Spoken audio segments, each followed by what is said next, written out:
has admitted to drowning her ex-boyfriend's 4-year-old daughter. Amberly Hughes is making an appearance in the Johannesburg High Court today, where the admission has been submitted. It comes after Hughes was granted 7 days with her new legal team to chart a way forward in the case. Hughes was arrested in connection with the murder and rape of 4-year-old Nada Jane Chalita in 2023. Ntokozo Khumalo reports. The family of the 4-year-old Nada Jane Chalita were hoping for closure last week when the final verdict of the case was meant to be handed down. But this was delayed to allow for Amberly Hughes' new legal representation to familiarize themselves with the case. In the short yet shocking sitting today, the court received new admissions from Hughes. Hughes, who had previously denied all charges, has now admitted to submerging the little girl in a bathtub in the Bedford View apartment she shared with the victim and her father. Her lawyer, Marius Bauer, says her actions were prompted by an argument she had with Ali Chalita, the child's father, before the girl's death. Paragraph 8. I admit that I've drowned the deceased Nada Jane Teresa Chalita, 23 January 2023, by sitting on her, which had the result that she was submerged in the water. The case has been postponed to the 7th of August to allow for the state to go over the new admissions. Ntokozo Khumalo, Eyewitness News, Johannesburg. The Patriotic Alliance is scheduled to meet its coalition partners in Johannesburg to discuss options to replace suspended councillor Kenny Kunene. Kunene has been suspended by his party for 30 days after being found at the home of alleged murder mastermind Katiso Kate, popularly known as DJ Sambodi. Kunene claims he was at the house accompanying a journalist from his online news publication for an interview. Alpha Ramshwana has more. Suspended Patriotic Alliance Deputy Leader Kenny Kunene has been temporarily removed from both his party and council responsibilities, pending the outcome of an internal investigation. As a result, the position of Transport MMC is now vacant, and the mayor will need to either appoint someone in an acting capacity or select a new candidate altogether. While the Patriotic Alliance is pushing for one of its 9 councillors to take up the role, the final decision lies with the mayor. PA spokesperson Steve Mutale says this will be a key topic in their discussions with coalition partners. What is happening, we are engaging our coalition partners in the city of Joburg as to who replaces Mr. Kunene. That announcement will either be made by the mayor or it will make an announcement. The Speaker of Council has yet to confirm whether the PA has officially notified the Council of Kunene's recall from his public duties. Alpha Ramshwana, Eyewitness News. Global consultant Michael Power believes a U.S. bill which proposes reviewing the country's relationship with South Africa has high chances of moving forward. The bill, which was introduced in April following objections to South Africa's foreign policy, also aims to impose sanctions on some ANC officials. U.S. lawmakers have voted to advance the U.S.-South Africa Bilateral Relations Review Act of 2025 to the full House of Representatives. It will go to the House and the Senate in September, where it could be subject to a vote. Power believes that the bill might impact individuals more than it would the country. It seems to be more directed at the ANC as distinct, although one might not make this distinction, to being directed at the government. I think the focus seems to be in the way that the bill is currently phrased on individuals that are deemed to be, for instance, corrupt in the system. And fresh tensions between Cambodia and Thailand have left at least 12 people dead. Thailand allegedly launched airstrikes against Cambodian military targets along their long-disputed border, and Cambodia said it would respond decisively. According to reports, the fighting comes after clashes broke out near a Hindu temple this morning. The Thai military accused Cambodian troops of opening fire near the temple and deploying a surveillance drone before sending in troops with heavy weapons. The fighting marks an escalation of a dispute between the two Southeast Asian neighbors, which dates back more than a century. Gold is trading at $3,363.96 an ounce.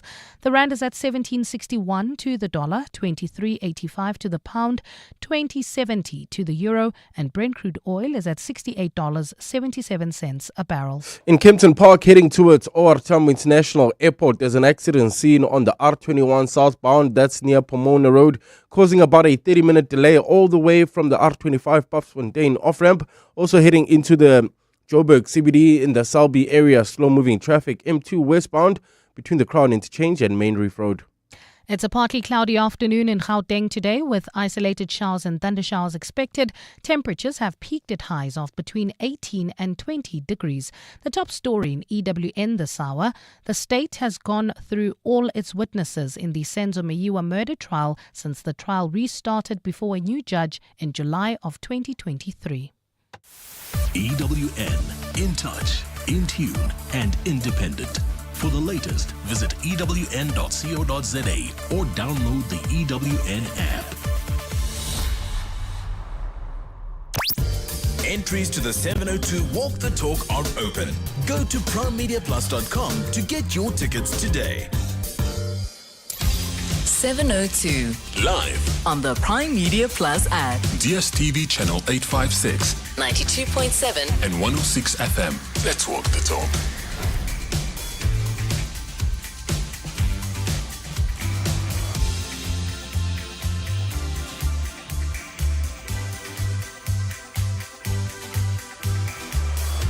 Seven minutes past 1. Good afternoon to you. How's your day been so far?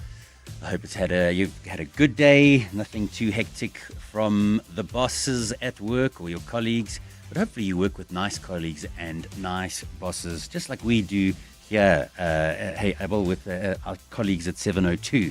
So, listening to the EWN news there, the state has seemed to wrap up its case in the Senzo Meyiwa trial, and it now will be the defense's turn to try and dispute what the state has presented, and we'll see where that goes. But this has taken a long time. Even the reset and all that other stuff before the reset took place. But hopefully we'll find justice and bring these guys to book. Obviously, but we'll have to monitor this one and see. But Khomotso will be on this story throughout the day, and I'm sure will be on the John Pillman show, and will give us more a little bit later, probably after 3. 702 Let's walk the talk on 92.7 and 106 FM.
Jonas Gwangwa Khomo. Beautiful song, Happy Times. Oh, wow. Yes, Hey? beautiful song. Just Happy Times. can't wait until I play that at my wedding, Yeah, I hope I'm there. I hope I get an invite. But these are the things. So we date each other, then eventually we maybe get engaged, and then we end up getting married. Yeah. And we enter these marriages because we think that we are going to spend the rest of our lives together. We're hoping And so. in some most. cases, we don't. Yes. And I'm one of those people. I got married once, and I Wow. got divorced basically after a year of marriage. Oh. Didn't go very well. So the important thing here is, if you're going to get married, maybe you need a wedding, a prenup contract between the two parties. And if you don't, maybe you get married traditionally, then you would probably be in community of property. Yeah, as far as I understand, if with the you're law. traditional, it's Yeah. automatically. Or if you don't have any contract, you automatically be Yes. you married in community of property. So this bill that is being introduced and will probably be processed within this year looks at protecting those who get married out of community of property. Okay. All right. So that at the end of the day, if you then get divorced and you separate, the spouse who maybe has stayed at home, has dedicated themselves to looking after the children, raising the children, and being at home and earning no money, could find themselves at the end of the day with nothing because they got married out of community of property. So that means whatever I brought to the marriage is mine.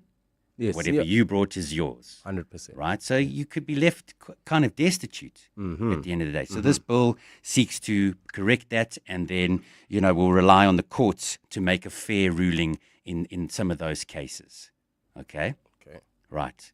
So what I want to ask this afternoon is, do you have these conversations with your fiance or your partner?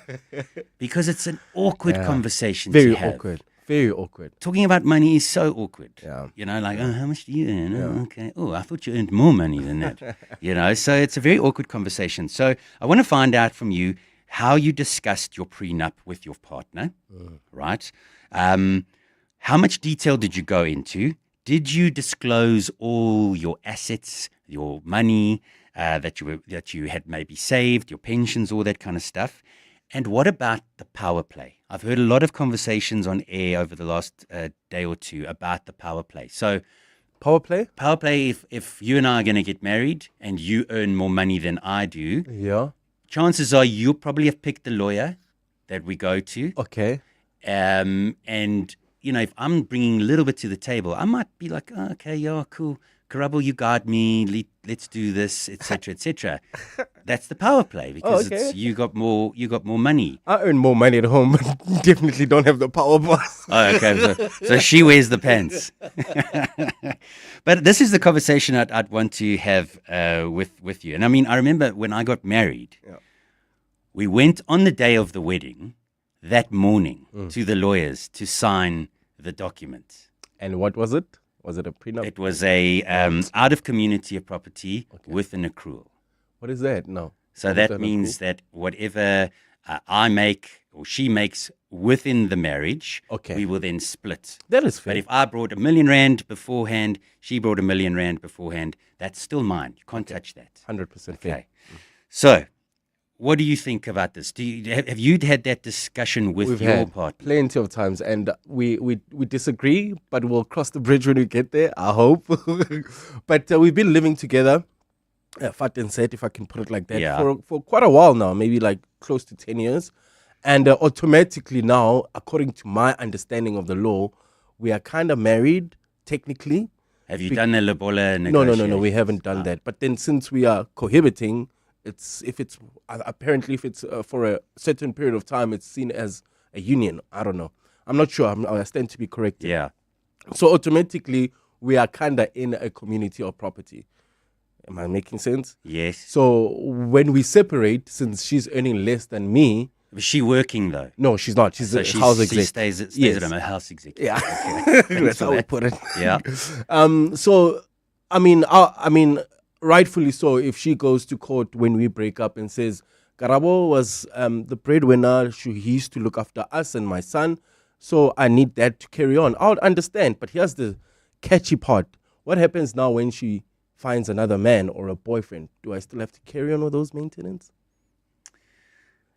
I don't have the answer for that, but I mean, how I would feel is like, let's say, for example, that does happen. You go your separate ways and you're paying whatever you need to pay, and she meets another guy. It would be quite like difficult to accept. But I suppose you can't turn around and say, well, I'm not paying anymore. Maybe you have to re-go to the courts. I don't know. I'm sure that maybe we got some lawyers listening to the show that could give Karabo and myself some advice. But yeah, what do you think? Have you had the conversation with your significant other?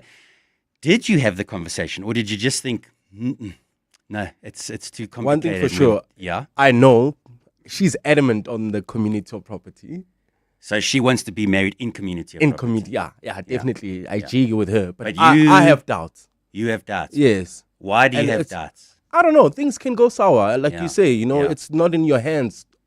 So you would prefer out of community of property? Yeah, if we were on the same kind of income level and stuff like that. But yeah, it's complicated. And does it work both ways? If maybe we get married out of community or property, and the wife earns more than me, and she says, Karabo, stay at home. Do I have also the powers to say, when we break up and when it happens, madam, you used to look after me, come through. Can I do that? I'm sure it can work both Yeah, ways. it should work. It's not an abnormal thing. Some women are the breadwinners in relationships, so it probably could work that way. So I want to find out from you, have you had that conversation with your partner? How did it go? What did you settle into? Did you do out of community of property, in community of property? Who picked the lawyer? I'd love to know who picked the lawyer, because that comes down to, Shouldn't it be like a agreed on thing between you two? And so, well, you could say, okay, let's go to this lawyer and, because those power dynamics for me doesn't work. I think in any relationship, you have to sit together and actually have a fair agreement on what you guys are picking. It shouldn't be that one person, because that person earns the most, and now they have to decide for everything. I mean, it's a relationship. Everybody, well, I am a team. I am engaged, and I have to think of these things now. So I'm looking for advice. Because the first time didn't work. Yeah, it didn't work. So the second time, hopefully, will last for a lifetime. Hopefully, crossing fingers we don't for have you, to John. have these lawyers. But let's see. I'd love to get your thoughts this afternoon. 072 702 1702 on our voice notes, and 011 883 0702. That's the old-fashioned way. Let's have a conversation. Do give us a call so we can get your thoughts on this. Khabazela Utaki. Did you just go? Yes, but it was very bad. It was a very, very bad attempt. It sounded better than my attempt. Okay.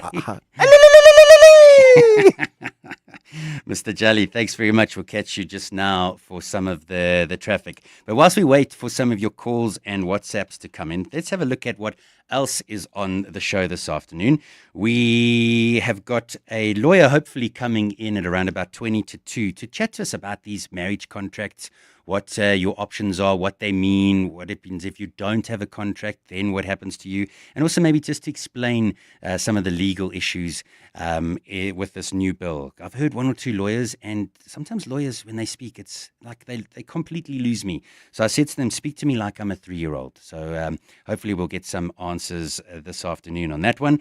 Then just after the 2 o'clock news, it's the consumer feature with Wendy Nola, and we're going to have a really interesting chat about Code 10 driver's licenses versus the Code 08. And if you have a Code 10 driver's license, if you go to a rental company, you might be charged extra charges because they deem people who have a Code 10 to be more risky than the Code 8 drivers. So that should be an interesting one. And one of our 702 listeners approached Wendy, who spotted this, and Wendy has definitely taken it up. So yeah, that will be an interesting one coming up just after 2. Clement Maniatella. Weekday mornings, 9 to 12. 9 to 12. This congressman from Texas, Ronnie Jackson, who is he? What do we know about him in as far as his interests in South Africa are concerned? Jackson has been a staunch supporter of both Trump and indeed Israel. In 23-24, the biggest donor to Ronnie Jackson was the American Israel Public Affairs Committee with nearly $30,000. That's a very powerful lobby group, and in January this year, just after Trump took office, Jackson was named as the co-chair of the Congressional Israel Allies Caucus. I think it's therefore not a great surprise that he is targeting South Africa over perceived opposition to Israel. David Smith, Washington, D.C. Bureau Chief for The Guardian. Clements Maniatella. 9 to 12 on 702. Diabetes has become the leading cause of deaths in South Africa. Every hour, at least 3 people die of diabetes in this country. This means that in a year, we lose more than 30,000 people to this dreaded disease. This is a silent pandemic which requires active participation by all of us. You may be asking, what can I do as an individual? Limit intake of foods and drinks high in sugar and be physically active. Eat right for a better life. Foods high in sugar, fat and salt can lead to obesity, diabetes, high blood pressure, heart disease and certain cancers.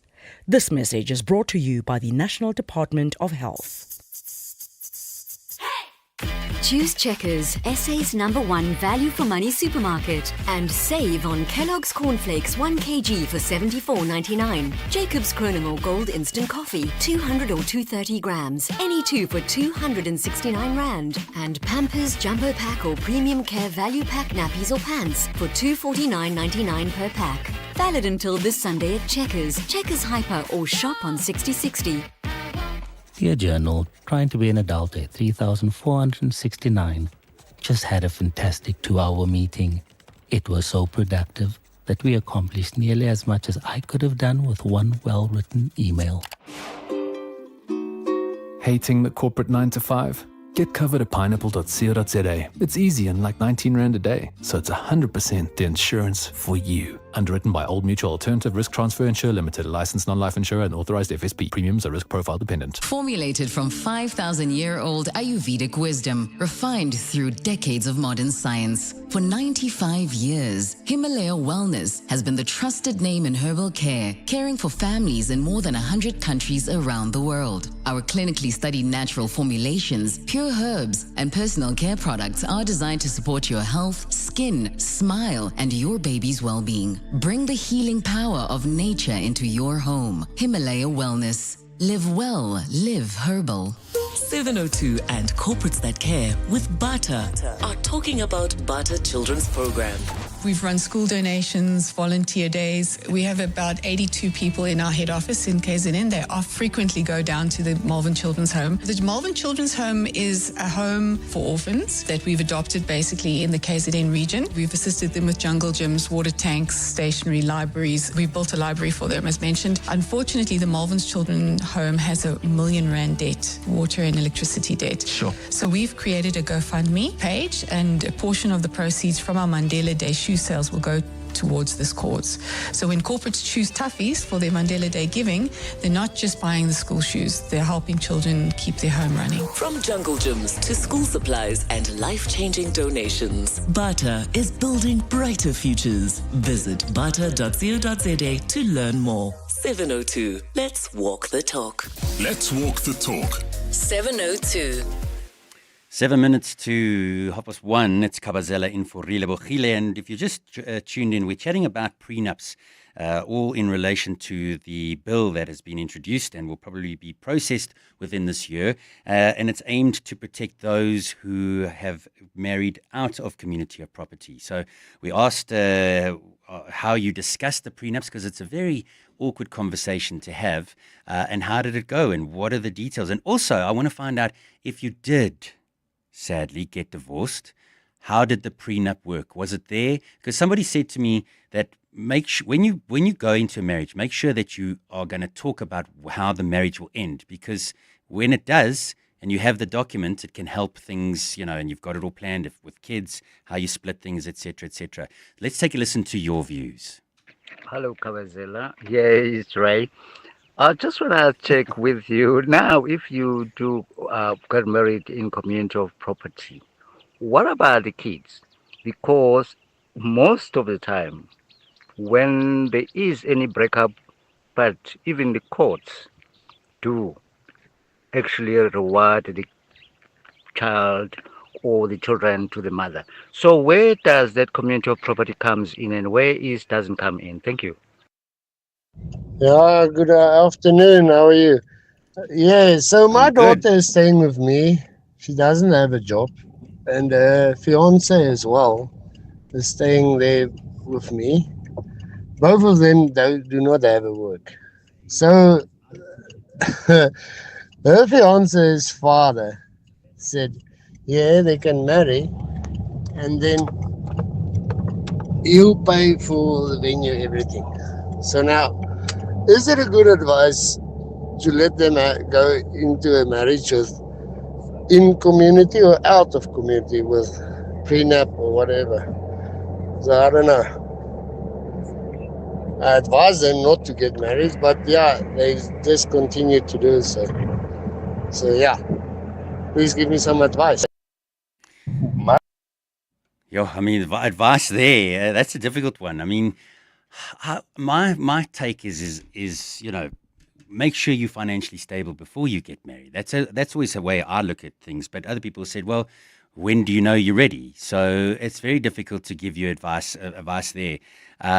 Maybe you should look for advice for yourself with the two of them staying with you at the moment, because that's a heck of a strain as well, I'm sure, on your finances. But yeah, I mean, I'm no advice giver. But if you have any advice for our listener there, please do let us know. 011 883 0702 or 072 7021 702. My wife and I had an ANC drawn up, but not because we didn't trust each other or anything. It's because of the nature of our jobs. We're both doctors and medical legal litigation is real. So on the off chance that happened, we couldn't take the chance of one of us getting sued and both of us lose everything we have.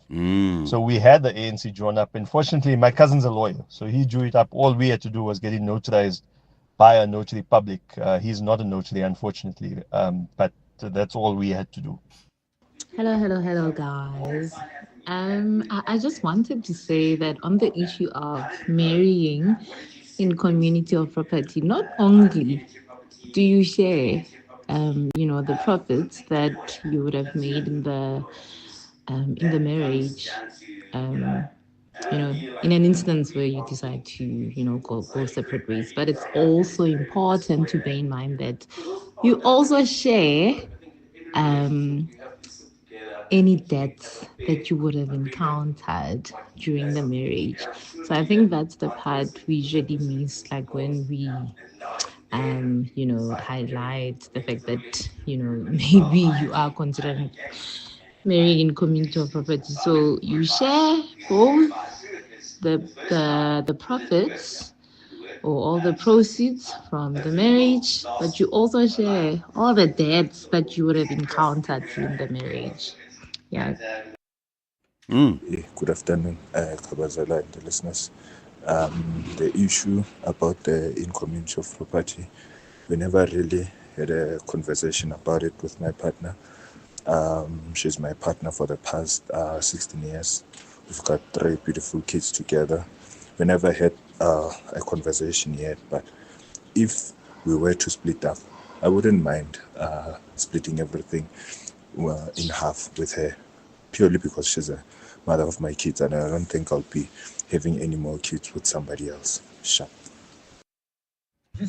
Hi, Kabazela. We chose in community of property, because we're in for a long run, where we're deciding that we're going to stay together forever. And that's what we chose. It will be interesting, though, to find out how are you, what are you going to choose when you finally tie the knot? And also interesting to find out what did you choose in your previous marriage. Thanks. Okay, so my first marriage, which was back in 2009, which we signed on the day of the wedding, we signed out of community of property with accrual. And then, things went pear-shaped, infidelity involved, ended up getting divorced. And there wasn't much, there. So I ended up having to pay a little bit towards the house settlement, and then gave her that lump sum as a settlement. Still burns my pocket. But now, with my fiance getting married, we've even looked at doing these online things. You can go and do online prenups, right? I don't know if that's the correct way to go, but I want to do out of community of property, and that's it. What's mine is mine, and what's yours is yours. And my Mrs. Zahn, she seems to be quite open for that. We don't have kids, okay, and I hope we do get blessed. But if we don't get blessed with kids, that's okay. Then we're all right. But what I have done is I've made sure that the house is in both our names. 100%. The house is in both our names. You know what I think my missus doesn't understand? Maybe she's just getting all excited about in community property. The debt part. Oh, that's a huge The debt part thing. is a huge issue. I think a lot of people don't put that in consideration. Yeah. And I mean, yesterday we were talking about credit scores. Yes. Do you know your partner's credit score? 100%. Before you even get married. See, It's a you have big to do thing. all those research. How they manage their money. I guess, like I say, we'll cross the bridge when we get there because she has to understand the integrity of it all. Exactly. Right now, it's 1:30 and time for EWN Headlines with Mbali Dlamini. Thanks, Jono. Good afternoon. The high-profile murder case of rapper Keenan Forbes and celebrity chef Tibelo Tibbs Motswane has hit another snag. The matter returned to the Durban High Court for a pre-trial conference this morning where it was not certified ready for trial. This is due to outstanding issues related to the case. 5 men stand accused of the February 2023 murder of AKA and Tibbs, who were gunned down on Durban's popular Florida Road. The Patriotic Alliance is scheduled to meet its coalition partners in Joburg to discuss options to replace suspended councillor Kenny Kunene. Kunene has been placed on suspension by his party for 30 days after being found at the home of alleged murder mastermind Katiso KT Molefe. Molefe is alleged to be the mastermind behind the murder of musician Oupa Sefoka, popularly known as DJ Sambodi. And only one of the properties seized from the Gupta brothers in Saxonwold has been successfully auctioned off today. The auction, aimed at recouping funds from the family's seized estate, also saw some of the furniture go for modest amounts. Those are the headlines, this EWN and more at 2 or as it happens. EWN Traffic. Well, in the Kempton Park area, we're still dealing with that accident seen on the R21 southbound. That's near the Pomona off-ramp, causing heavy delays all the way from the R25 Paffontein off-ramp. Also slow-moving traffic. That's heading into Boksburg on the N12 eastbound, approaching the R21 Rietfontein off-ramp. That's approaching East Rand Mall. There's also bumper-to-bumper traffic in leaving the Joburg CBD in the Selby area. M2 westbound between the Crown Interchange and Main Reef Road. And finally in Melrose, heading towards Santon, there's also slow-moving traffic on the M1 northbound between Ethel Oaklands and Greyston Drive. If you come across any other traffic issues, please SMS us on 31702. We are also on X at EWN Traffic. There's more EWN on air, online, and on the EWN app. Bongani Bingwa, 702 Breakfast. Weekday mornings, 6 to 9. Why has PEPFAR been so crucial in the fight against HIV and TB in South Africa? Remember, in South Africa, we've got the largest proportion of the global HIV epidemic. We are the country most affected with it, so its impact has been tremendous here. Now there's been this limited PEPFAR waiver. What does that mean? What it means is more uncertainty. The decision makings in the US political process, legislative process, is a little bit opaque. Jen Peterson's Bongani Bingwa, 6 to 9 on 702. At the heart of global conversations shaping the future, Africa's voice matters more than ever. As Africa's largest bank by assets and lead sponsor of the B20 Summit, Standard Bank Group is proud to spotlight the continent's growth, partnerships and potential on the world stage. Through informed dialogue and powerful partnerships, Standard Bank is driving sustainable growth where it matters most. Standard Bank is an authorized FSP and registered credit provider. From 24 to 27 July, Decorex Joburg returns to the Sandton Convention Centre, now spanning 5 halls. Explore over 300 brands, shop exclusive show specials, and discover the latest in interiors, kitchens, bathrooms, and luxury finishes. Experience live interactive demos, expert-led talks, and the Handmade Africa Design Market. There's something for every style, space, and home. Book your tickets now at decorex.co.za or at the door. The Dis-Chem Million Comforts campaign celebrates 10 years of keeping girls in school thanks to your amazing support. Help us care for more girls this year. Simply purchase sanitary pads from participating brands and place them in the Million Comforts bins in-store or donate online, and these brands will match your donation. You have until 17 August to make a difference in a girl child's life. Schoolgirls should never miss a period just because they're having one. The Dis-Chem Foundation, caring for the community. Dreaming of your next getaway? Whether it's a sun-soaked beach escape, adventure-packed tour, or luxury cruise, Flight Centre is your go-to for travel. From flights and hotels to tours and cruises, we've got it all. Plus travel insurance for peace of mind. if you want the best deals, you can save more by taking advantage of our Bundle Plus Save offer.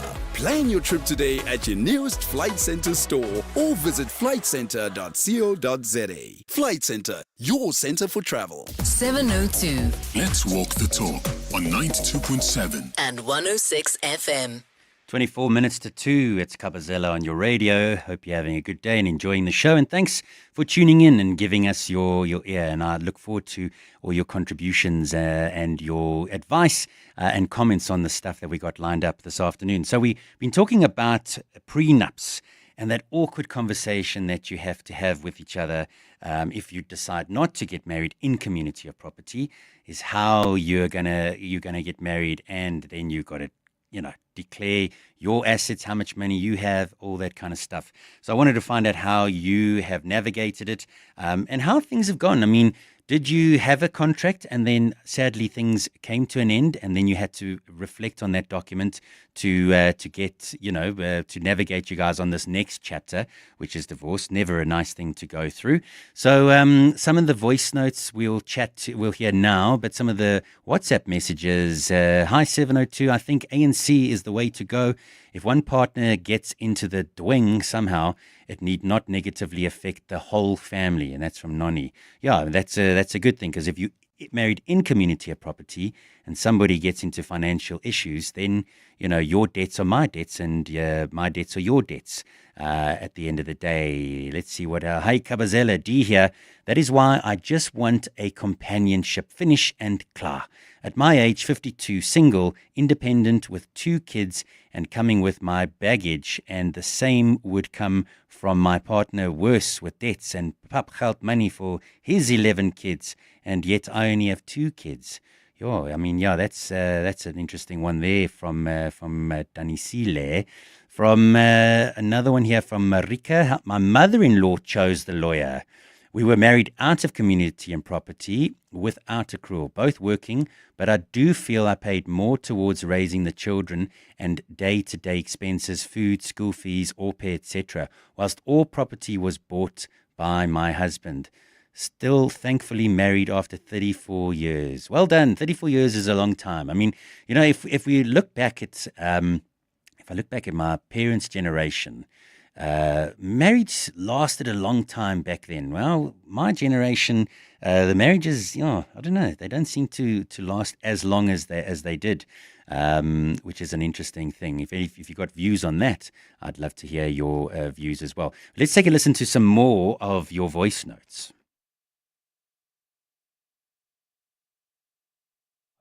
Congratulations. Maybe I've been listening to your part of the show for a while, what's going viral, to know that you now married. Congratulations on that. That's great.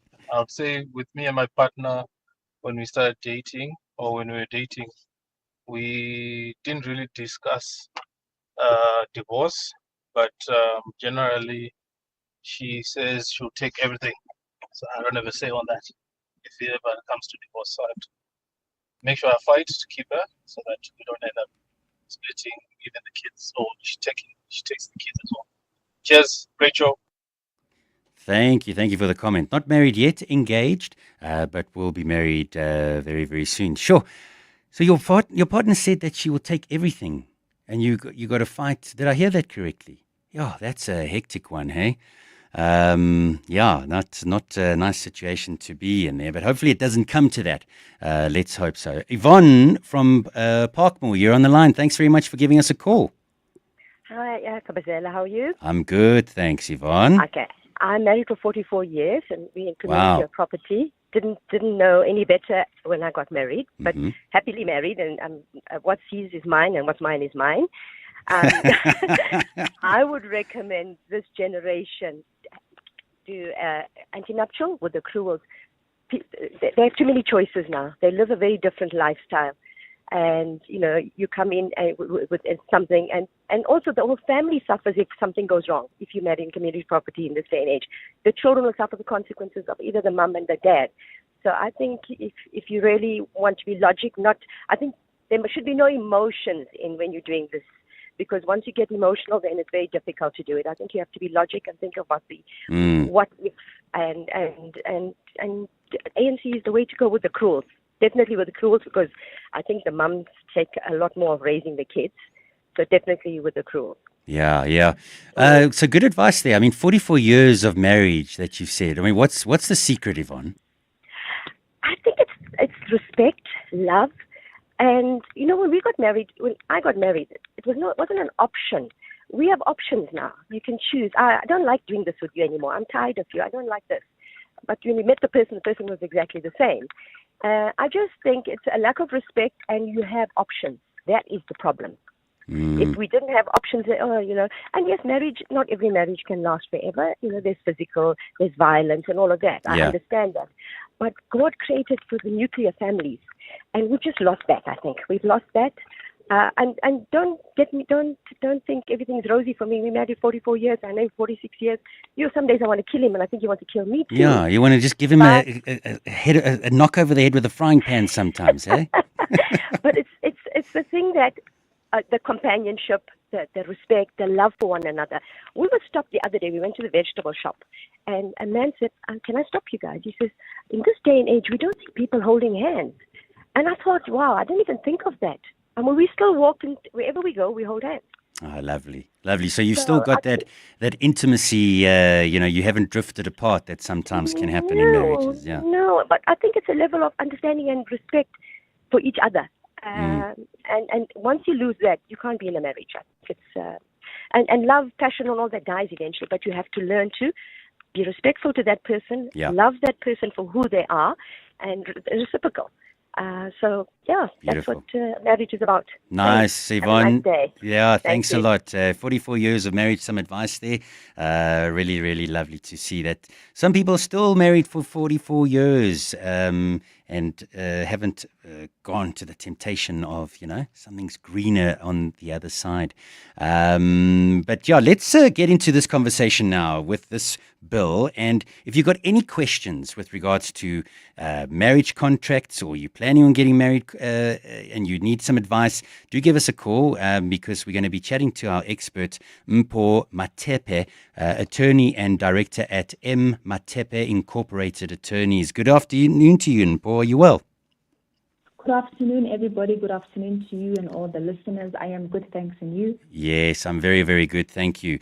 So this bill that has been introduced and is expected to be processed within this year, the main aim of it is to protect those who were married out of community of property, right? Now, what are your thoughts on this? Do you think this is a good bill? Or are there some downsides as well? And maybe if you can start, just to explain it to us as though I'm a 3-year-old. Well, this new bill, according to my understanding, it's just there to protect those who entered in anti-nuptial contracts.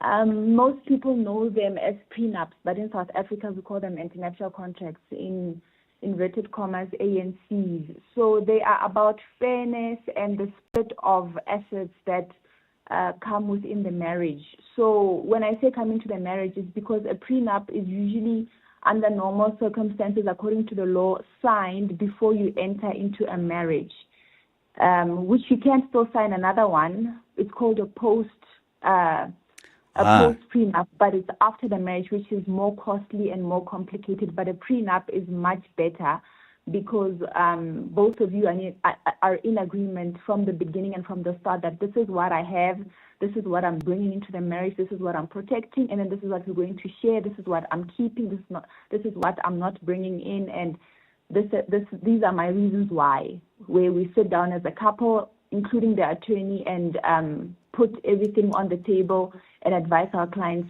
how best it is that both couples that are about to engage in a marriage can protect their assets, their future, and what they currently have, including your business interests. So, as a lawyer and a person who deals with these kind of contracts, what would your advice be? What is the sound contract to be married into?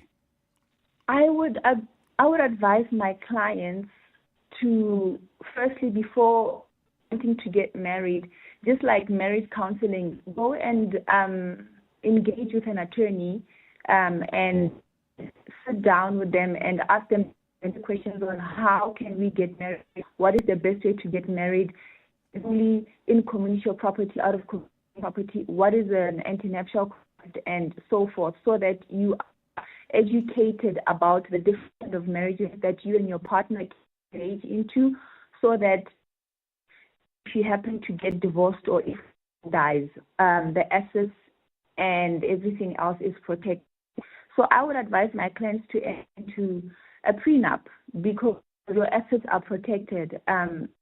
Mostly, I don't know about not to be racist in black cultures, but in black cultures, it gets very deep, and there's too much drama and quarrels because now the extended now enter into it, and they. Okay, Paul, your line's breaking there a little bit, and we're missing some very important information. So we're going to try and get you back on a clearer line, and we'll be back just after this.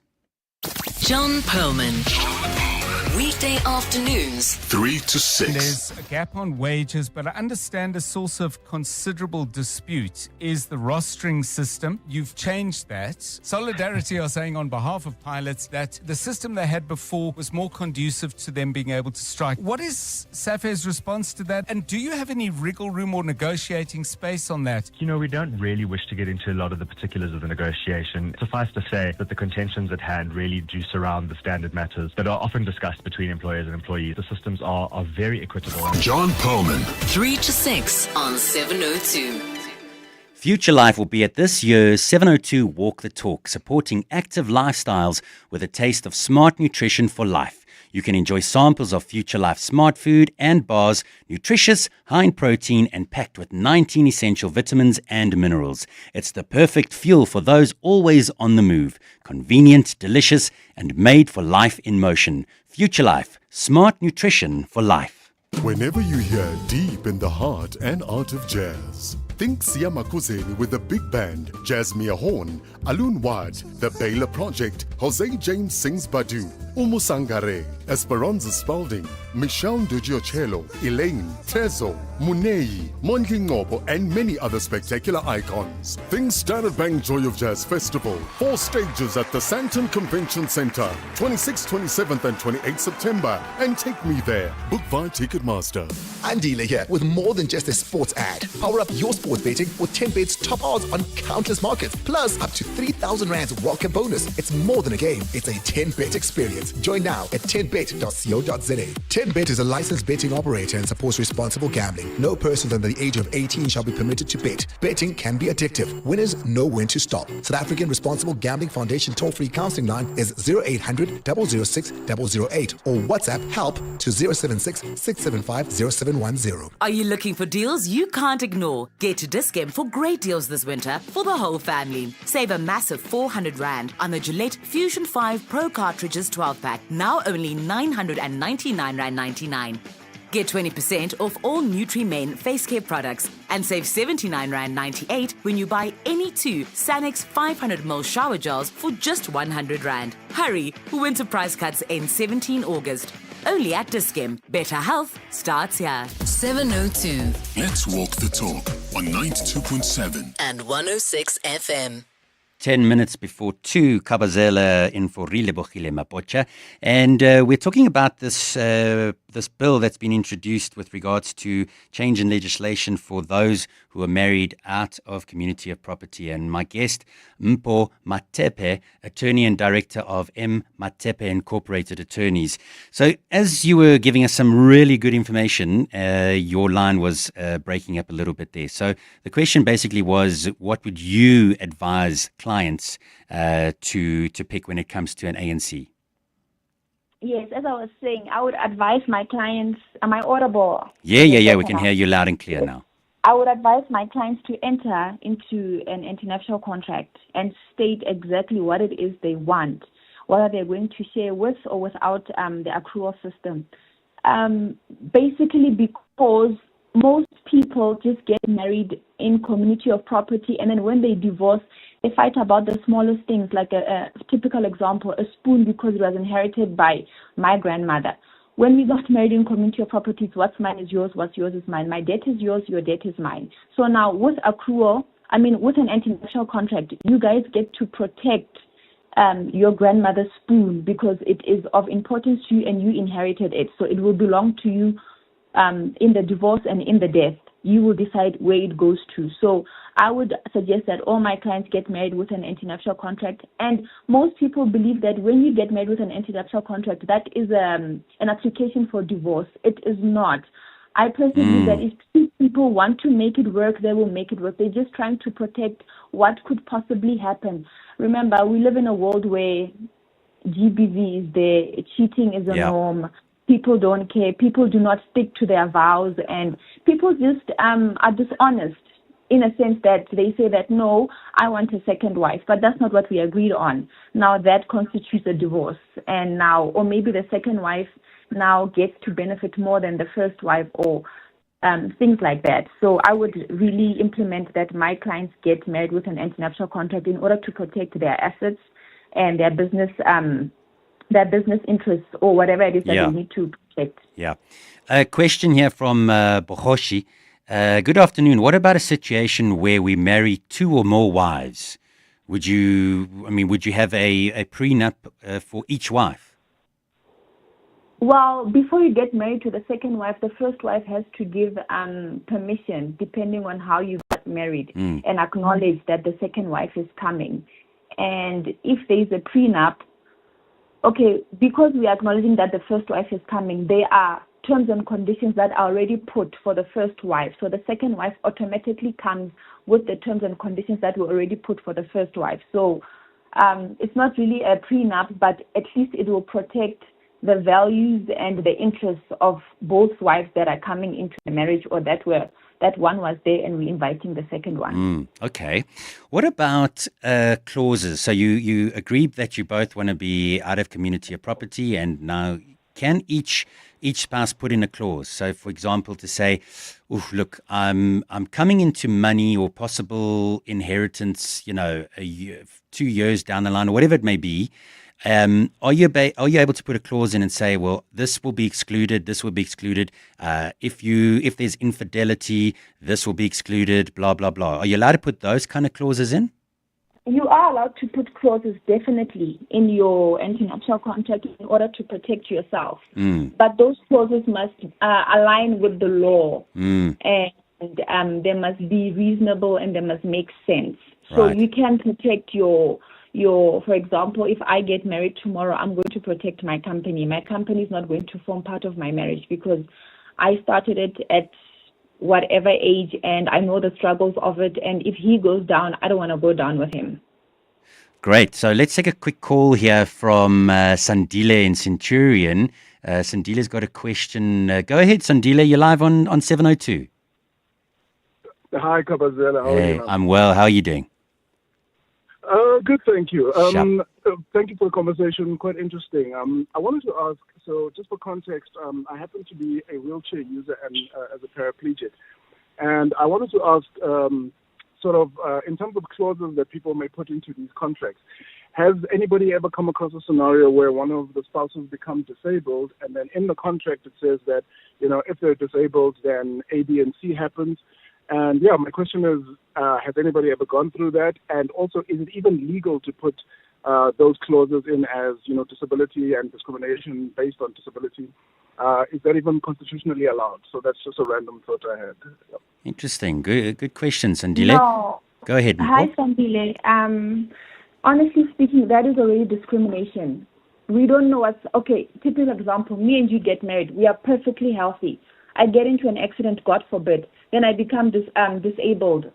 We didn't know that I was going to become disabled. So now why are we putting in clauses of disability? When we got married, we said through thick and thin, as per the Bible. But even in the law, it is fair and it is just. So there isn't and there shouldn't be clauses of disability because that is discrimination. What if tables turned and it was the other person who put the clause in? So no, I've never came across that, and I strongly believe that is discrimination on its own.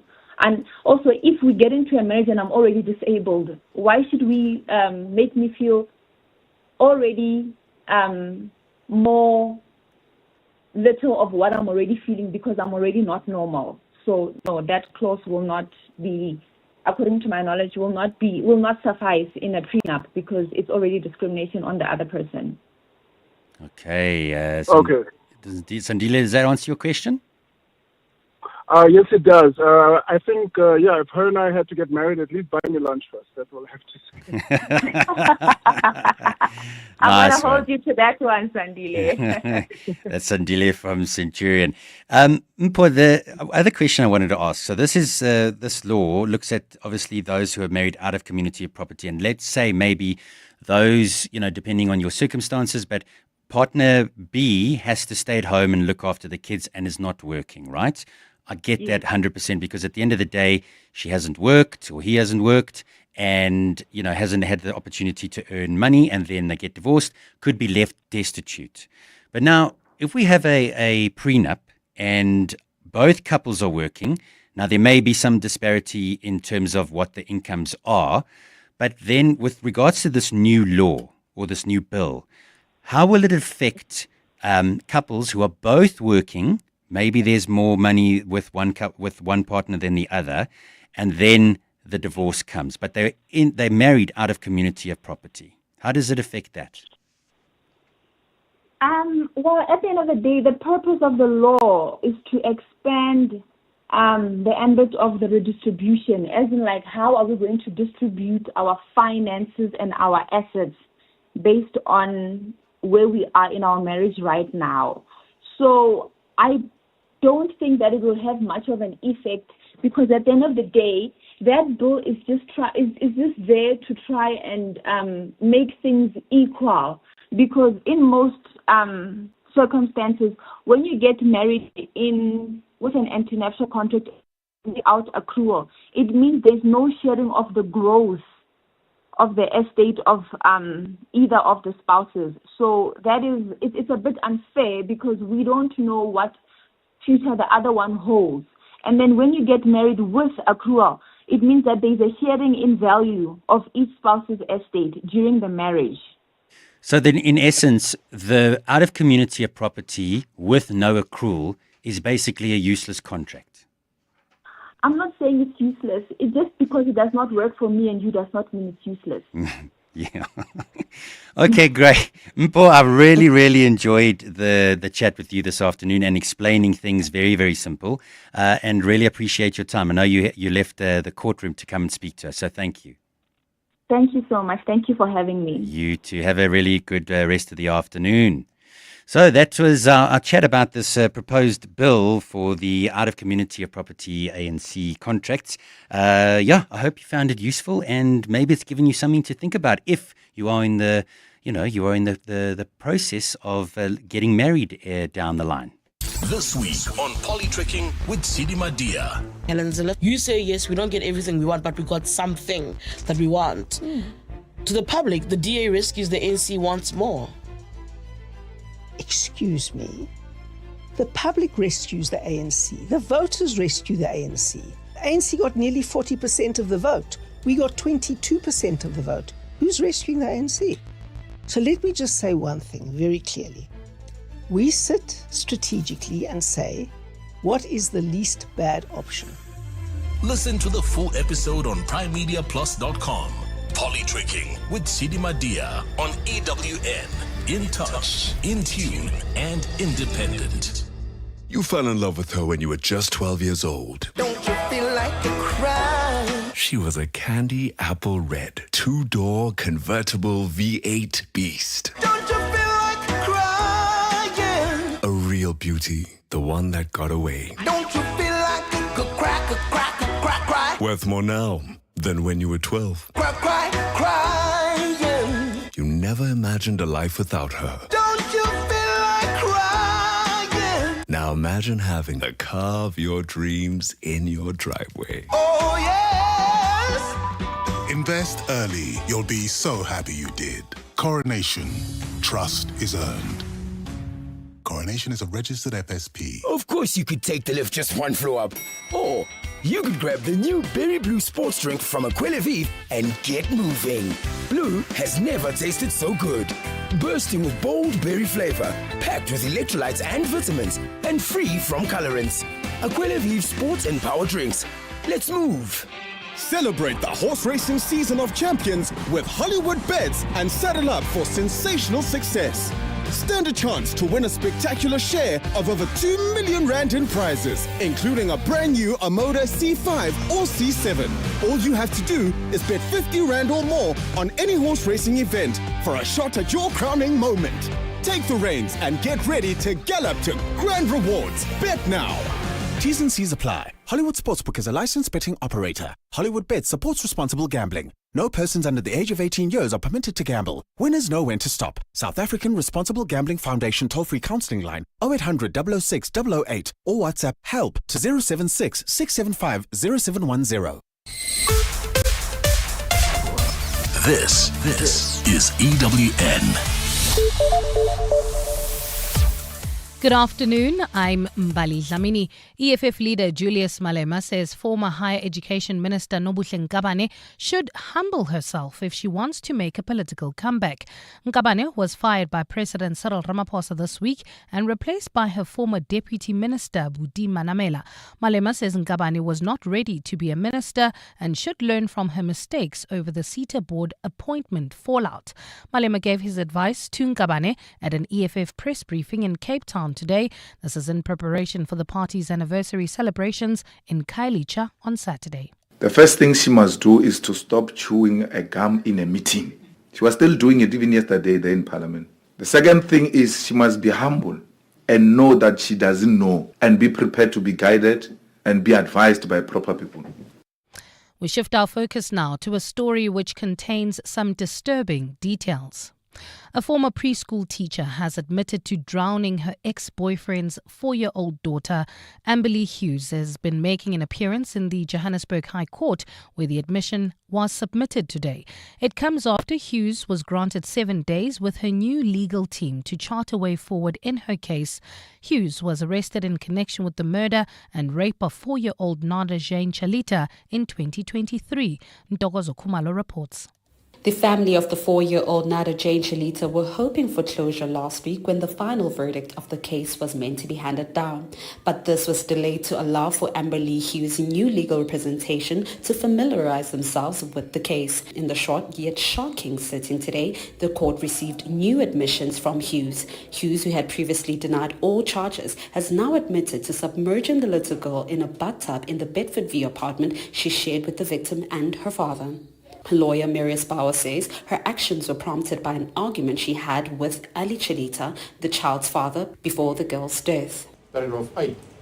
I admit that I've drowned the deceased Nada Jane Chalita, Teresa Chalita, 23 January 2023, by sitting on her, which had the result that she was submerged in the water. The case has been postponed to the 7th of August to allow for the state to go over the new admissions. Ntokozo Khumalo, Eyewitness News, Johannesburg. Let's stay in the courts. The high-profile murder case of rapper Keenan Forbes and celebrity chef Tibelo Motswane has hit another snag. The matter returned to the Durban High Court for a pre-trial conference today, where it was not certified ready for trial. This is due to outstanding issues related to the case. 5 men stand accused of the February 2023 murder of AKA and Tibbs, who were gunned down on Durban's popular Florida Road. Nhlanhla Mabaso reports. There has been yet another delay in the pre-trial matter of rapper Keenan Forbes and celebrity chef Tibelo Motswane, this time around due to the NPA having not completed the list of witnesses. Prosecutor Advocate Elvis Twega told the court that 45 witnesses will be called on to testify, but says he will add others at a later stage. NPA spokesperson Natasha Ramkisson-Kara. And there was also conversations from the defense with regards to whether there are outstanding statements and also further witnesses that the state intends on calling. The prosecutor in court did advise that that will be the case. The matter will return to court on the 13th of August 2025. Both the defense and the state will have to agree on a trial date, which is expected to begin around next year. Nhlanhla Mabaso, Eyewitness News, Durban. Only one of the properties seized from the Gupta brothers in Saxonwold has been successfully auctioned off today. The auction, aimed at recouping funds from the family's seized estate, also saw some of the furniture go for modest amounts. Khomotso Modise reports. The gates of what once was a mysterious compound where some of the most powerful politicians were said to have been wined and dined were open to the public today as business rescue practitioners sought to recover millions from the Gupta brothers' assets. 3 properties went under the hammer today, one a modest, almost rundown house used as staff quarters, and 2 other more luxurious houses with multiple bedrooms and ensuite bathrooms. But it was only the 3-bedroom house with a municipal value of 5.5 million rand that was successfully auctioned. Third final time at 3.3 million rand, 3,300,000. The furniture that was used by the Guptas in the 2 luxurious properties was sold for 100,000 and 65,000 rand respectively. Khomza Modise, Eyewitness News in Saxon World. And in Israel, police have launched a manhunt for a man who deliberately rammed his vehicle into a bus stop, injuring 8 people. Police have described the incident as an act of terror. Officers say the attacker abandoned his vehicle and fled from that scene. The driver is being hunted using helicopters, motorbikes and a specialist dog unit. The site of the crash has now been cordoned off as forensic investigators comb the scene. There has been a spate of violence in Israel and the occupied West Bank since the start of the war against Hamas in Gaza in 2023. Gold is trading at $3,363.96 an ounce. The rand is at 17.61 to the dollar, 23.85 to the pound, 20.70 to the euro, and Brent crude oil is at $68.77 a barrel. Well, at this stage, there's slow-moving traffic. This is driving through Melrose, heading towards Sandton, M1 northbound between Athol, Oaklands and Greyston Drive. Look out for those faulty traffic lights in Bryanston at Winnie Mandela Drive and Sloane, as well as in Alex at Marlborough Drive and Far East Bank. It's a partly cloudy afternoon in Gauteng today with isolated showers and thundershowers expected. Temperatures have peaked at highs of between 18 and 20 degrees. The top story in EWN, EFF leader Julius Malema says former Higher Education Minister Nobuhle Nkabane should humble herself if she wants to make a political comeback. EWN, in touch, in tune and independent. For the latest, visit ewn.co.za or download the EWN app. 702 Walk the Talk, hosted by Freedom Park in the city of Tshwane, is where footsteps become footprints. 702. Live on the Prime Media Plus app. DSTV channel 856, 92.7 and 106 FM. Let's walk the talk.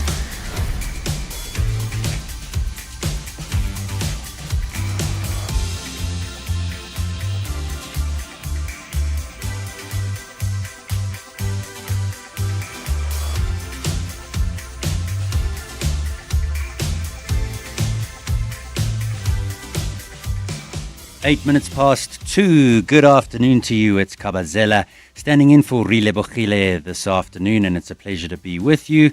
And as always, lines are open on 011 883 0702, 072 702 1702 is the WhatsApp line. Love to hear your calls, your voice notes, your text messages on anything that we discuss on the show. So, listening to the Eyewitness News there, economic freedom fighter leader Julius Malema says former Higher Education Minister Nobuhle Nkabane should humble herself if she wants to make a political comeback.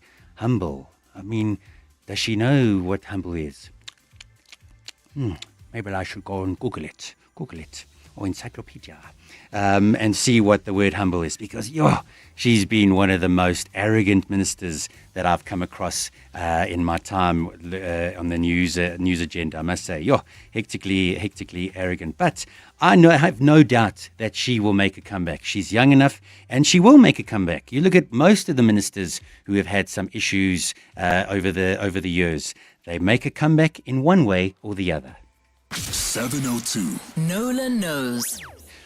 Ooh, Wendy Nola, our consumer ninja, is joining us via Zoom. And I believe, Wendy, that today, if listeners want to stream on our 702 YouTube page, they'll be able to see you and I chatting this afternoon. So I see you are wearing a beautiful pink scarf. You've done all your makeup, beautiful background.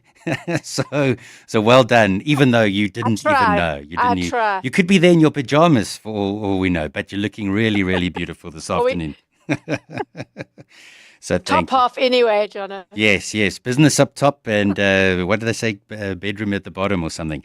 But today's story, Wendy, is a really, really fascinating story. So it's got to do with those of us who have driver's licenses, valid driver's licenses, Code 10 versus Code 08. And the Code 10 drivers are those who have a driver's license that can drive heavy-duty vehicles. Code 8 is for light vehicles. And essentially what we are looking at today is that if you're going to go to a rental company or a particular rental company to hire a car and you have a Code 10 driver's license, you could come across extra charges, right? Indeed. And this was not something I'd ever heard of before, to be honest, Kabazela. So the only company that I've been able to confirm that this is, where this applies is Europcar. And it's not even new. It's since 2022, November, end of 2022. I dare say because of the way that it's disclosed, or not really that well disclosed, a lot of people paid this extra surcharge, which is 100 Rand a day, without realizing it. But it's sort of disclosed on the rental agreement and a little section that you don't have to initial, like you have to initial for the waivers and whatever. But this one is just in a little sort of small print clump somewhere on that rental agreement, along with a tourism levy and an airport surcharge. So it's kind of, and they don't point it out, certainly not in the case that we're going to be discussing today. So in this case, the woman was charged 800 Rand extra because she had the car. She's from Midrand. She had the car for 8 days from Cape Town International Airport. And when she returned it, everything was fine. There were no accidents or anything. And then a few days later, she got the statement and she thought, what is this 800 Rand? So when you hire a car, in most cases, you would book in advance, right? And then you arrive at your destination. That's usually you go to the airport office of the rental company that you've chosen to do business with, and they ask for your driver's license. Of course, they need to see that you have a valid driver's license, but they're not just looking at the date on your license. They're also looking to see what type of license you have. So if you have a Code B license to drive an ordinary passenger vehicle, all well and good. If you have a Code 10, also known as the C1, the system generates an extra surcharge in that tiny print, as I was telling you, lumped in with those other levies and surcharges. And I dare say most people wouldn't notice it. And certainly Lindelwa of Midrand, it's not a real name. She's asked me to use that name for her. She found this out the hard way, as I'm saying, a few days later. And she chose Europcar because she was using her Discovery benefit, which qualified her for a 25% discount. So when she saw this 800 Rand a day surcharge on her statement, she asked about it, and she was told this: as a business, we've seen a significant increase in the number of accidents as well as the severity of these accidents over the last 12 months. This is posing an unacceptable risk to the safety of our customers, other road users, as well as to the vehicle rented out in good faith. An internal analysis, listen to this, Kabazela. This is an analysis of their accident records. Yeah. Identified that Code 10 licensed driver's license holders contribute a significantly higher percentage of both accidents and write-offs, while the Code 10 driver's license holders only represent about 20% of our customer base. They contributed to more than 40% of accidents and write-offs. Wow. Regrettably, this statistic speaks for itself, yes, in terms of the higher risk factor involved for our business. Rather than turning these customers away, the business has decided to implement C1, Code 10, driver's license surcharge to mitigate the risk. And as I said, it's been in effect since the end of 2022. So I thought this might be a good time to bring Lindelwa in to talk to us about what. Yeah, she's on the line, Wendy, and we're going to bring her in now. So basically what they're saying is that if you have according to their research, that Code 10 drivers are bad drivers, essentially. They don't drive as well as Code 08. Now, if you have they don't drive passenger vehicles, I suppose. So they can drive big trucks. Drive the big ones. Yeah. They apparently drive big trucks well, but not light vehicles. So if you've got a code 10 driver's license, have you come across this? Have you experienced this issue when you go and hire a car? I'd love to get your thoughts on that this afternoon. 011 883 0702 and 072 702 1702. And how did you get a code 10 driver's license? That's also what I want to know. I've got the normal code 08, and if you do have a code 10, did you not have to be tested specifically for that, or were you just, basically handed that down? So let's bring in now Wendy Lindelwa Shongwe. Good afternoon to you, Lindelwa, and thanks very much for giving us your time and raising this issue with us. Good afternoon, Kabazela and Wendy. Thanks for having me. So maybe you could answer the question then. The code 10 driver's license, how did you get that? As a young adult, I was looking for a driver's license and I was looking to, get into the job market. So the driving school that I went to, they told me that to increase your employability, you will be better off if you get a license that will allow you to drive like minivans and smaller barkies like that, which would be a code 10. And at the time, this was the in thing. Everyone in my age group at the time, when I was like in my 19, 20 years, we're getting code 10s, and I'm 42 now, much, much older, but I've never driven any of those cars at all. So it was just a hype at the time, at the time. Okay, fascinating. Really, really fascinating. So you discovered this issue and you brought it to Wendy's attention. I mean, you must have been pretty taken aback when you saw this charge, right? I thought it was quite an interesting one because I got my discount at 868, and then all of a sudden there's this surcharge that wipes out all of that discount. So I was thinking to myself, what's the point, because I specifically use this so that I can benefit. So what is happening? And then upon investigation, that's when I got all the answers that they gave me and Wendy. Yeah. Yeah. And so if I can jump in here, for me, the issue, thanks, Kabzela, the issue is always around disclosure. So you said you weren't aware. It does appear you have to look really hard. It is in the terms and conditions, and I'll get to that later because that's also a little bit of an issue. But when you hand it now, put yourself back in that situation. You're at Cape Town International, you're at the Europcar office, you're at the desk. They always ask for your driver's license. You hand the license over. Was anything said? Oh, I see you've got a code 10. Do you know that we're going to charge you a surcharge of 100 Rand a day? Did anything like that happen? No, none of that happened. It was a typical go to the counter. You have a pre-booking. They check it on the system, do a print out of your online booking, and then they ask you again if ever you're taking any additional insurances. Because online I did opt for what they call a super cover insurance, and then there's some additional optional extras that were on the sheet. They asked me, okay, are you taking? I said, nope. And then the agent just ticked right next to all of those options to say that I'm declining and I must sign next to it. And that was it. And then we moved, Nothing mentioned about my type of license. Nothing, even when I was booking, the system doesn't ask you what kind of a license you hold or no warning, nothing of that sort. So, yeah, the only conversation that happens that's an interesting point. Taking extra, whether you're taking extra insurance on top of the one that you have, and that's it, and they give you the car, you go, and nothing. I wouldn't have expected that at all. No, well, here's another interesting thing that I've just discovered since we were talking, and that is because I was always under the impression, because I knew people that went for their code 10, and we'll talk about why that happened, the real reason for that in a bit. But the understanding was obviously that you would still be able to drive with your code 10, you'd still be able to drive an ordinary passenger car. And when I looked this up, so that does apply if you got your code 10 or C1 as it's now called, before February of 2011. But now since then, according to amendments made to the National Road Traffic Act, you do not automatically have authorization to drive vehicles requiring a code B or code EB. I looked at my license to all of this morning. I have a code EB. So then I'm thinking, well, why don't they exclude that altogether? Which is a question I need to pursue. But let's just stick with what we know for now.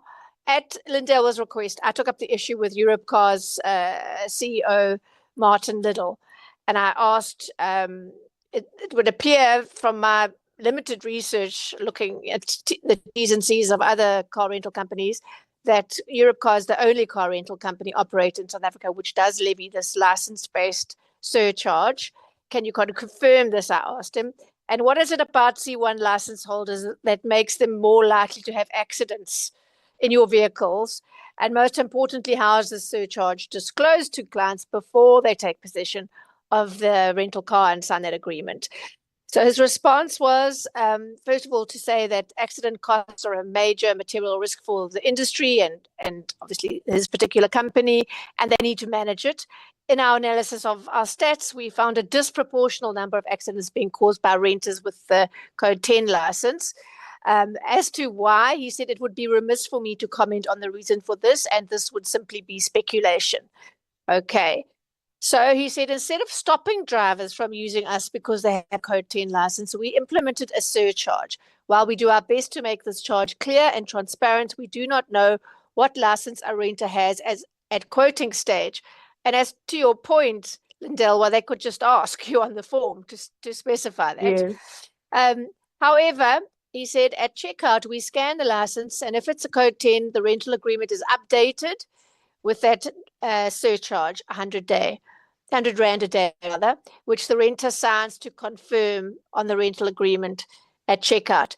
He attached a copy of your agreement, Lindelwa, but while you had to specifically initial around those waivers, you didn't have to specifically initial the Code 10 license surcharge of 100 Rand a day. In other words, the agent didn't mention it verbally, and she didn't put a little cross there to say you need to initial here so that your attention would be drawn to it. So I've gone back to make that point. I'm still waiting for his further response. But he pointed me to the T's and C's, which go like this. A Code 10 license holder will only be allowed to rent a vehicle for which a Code 8 license is required if the client has been a holder of a Code 10 license for at least 5 years. However, Europcar may waive the 5-year requirement in its sole discretion, subject to the payment of an additional daily surcharge. Now, you've had your Code 10 for how long? 25 years I've been having that license. Okay, so I've gone back to Ms. Well to say, on that basis alone, you shouldn't have been levied it because you've had your license for over 5 years. So that's it's a very, very strange story. And then to the question of why, I heard back in the day, it's because people want to avoid some of the parking maneuvers that you have to do to pass your driver's test in a Code 8. So I spoke to Nkululeko Ndebele from NDS Driving School, which is at Southdale Mall. And I ran this past him, and he said, yes, it's far easier to get a truck license than a Code B. He says with the truck license, the Code 10, you don't have to do parallel parking, which is most people's worst. You don't have to do a 3-point turn, and you only do alley docking on the one side. Like you go straight in. It requires much less skill, because on the face of it, you think surely driving a great big truck requires more skill than a little car. But apparently the process of getting the license is easier because in the big truck, you're not going to parallel park it, right? Whereas in everyday driving, which is probably why they modified that requirement in 2010, the road traffic authorities, or 2011 rather. So Wens, we're getting some comments here. Interesting story. Yeah, we're getting some comments from our listeners with regards to the Code 10 and some of the WhatsApps that are coming through here. Good afternoon, Kabazela. What I've known over the years is that people tested for Code 10 driver's licenses because they were said to be easy to pass than a Code 8. 2 tests were not done, taking off from an incline and parallel parking, which used to be the cause of a lot of failures. In Code 10, you pretty much just have to be able to drive straight. That's from Kumo. back when I was getting my license, these code 10s were usually just bought. What makes it worse is that they don't have to learn to park since it's a 4-ton. So there's a few of these coming through, and I mean, we're not saying that about you, Lindalwe, definitely not. You said you would handle that for those reasons. But interesting, the different views that are coming through you on the WhatsApp line. And if you just joined us, we're talking about a story where Lindalwa Shongwe went to basically Europcar to hire a car, and because she's got a code 10 driver's license instead of the code 08, she was charged an extra surcharge because of that specific license.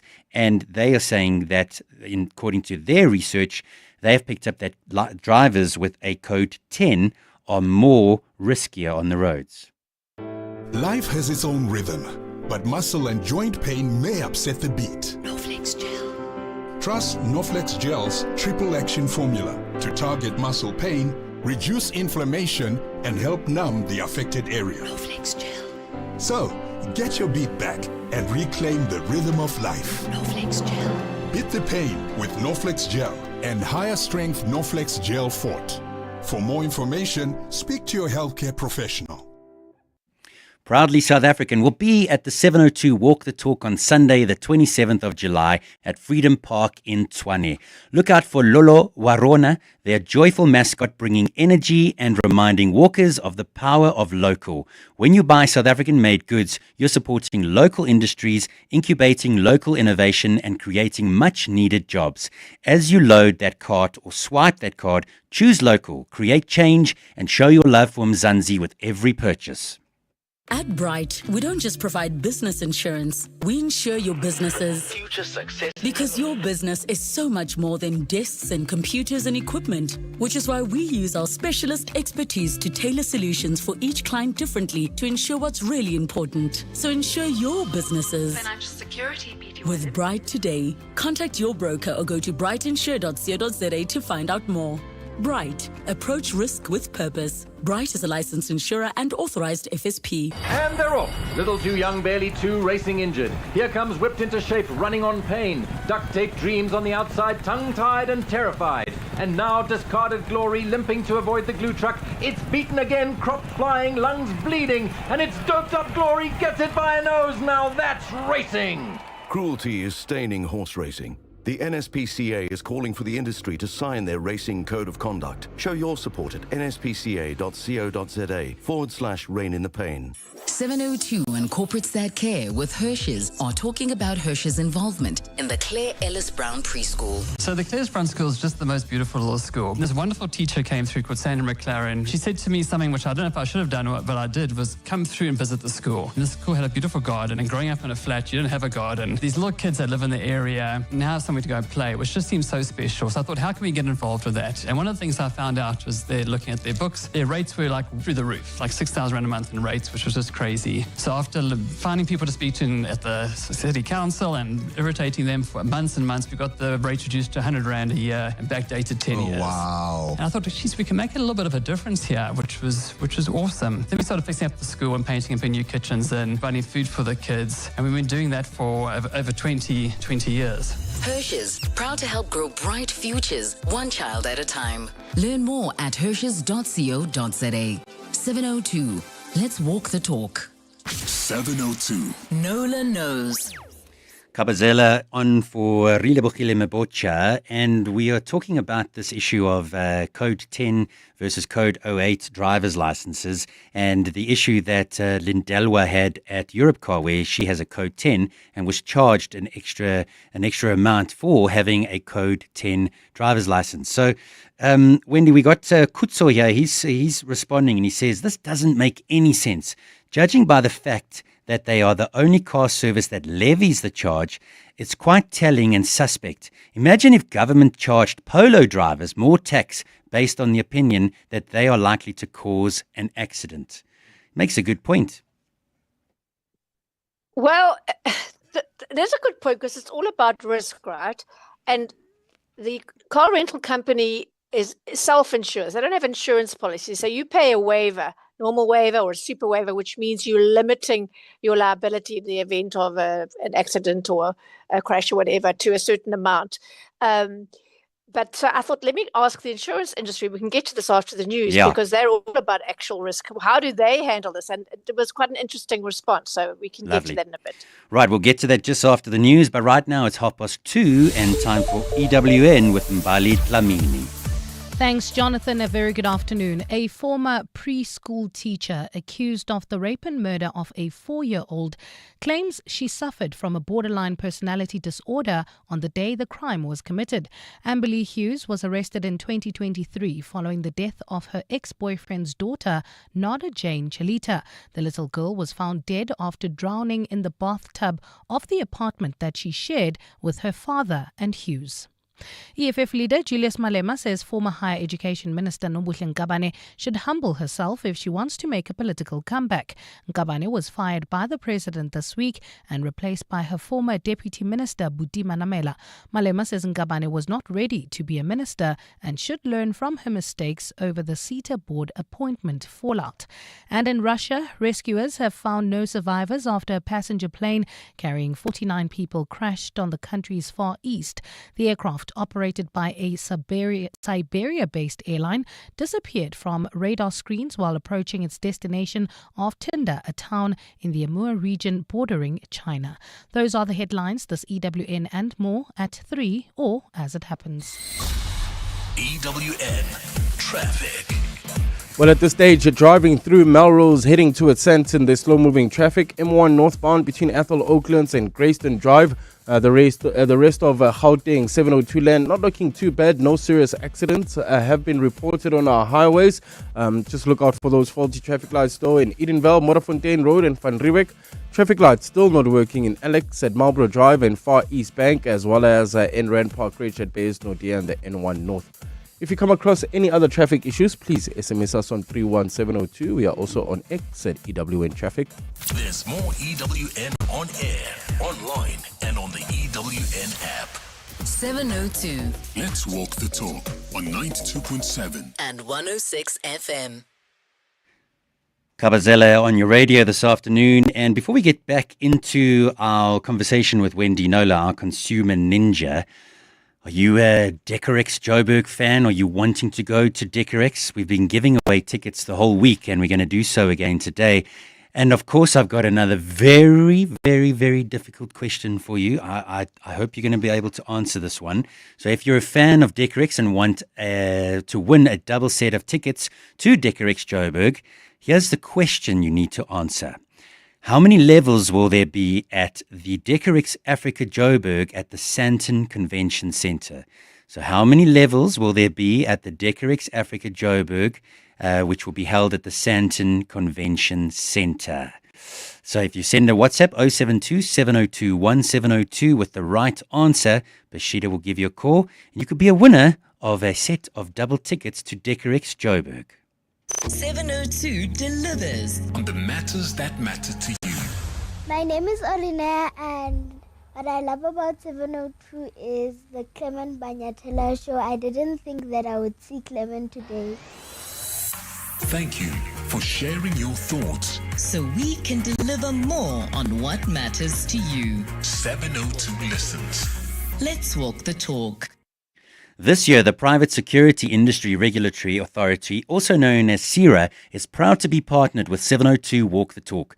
Look out for the CIRA activation at the finish point if you want to chat about how they contribute to safer communities. CIRA is also actively vetting all contracted private security companies involved in the walk, so you get to the finish line safely and confidently. CIRA, your partner in security and safety at 702 Walk the Talk. Safer homes, safer communities, safer businesses. Babe, Yeah?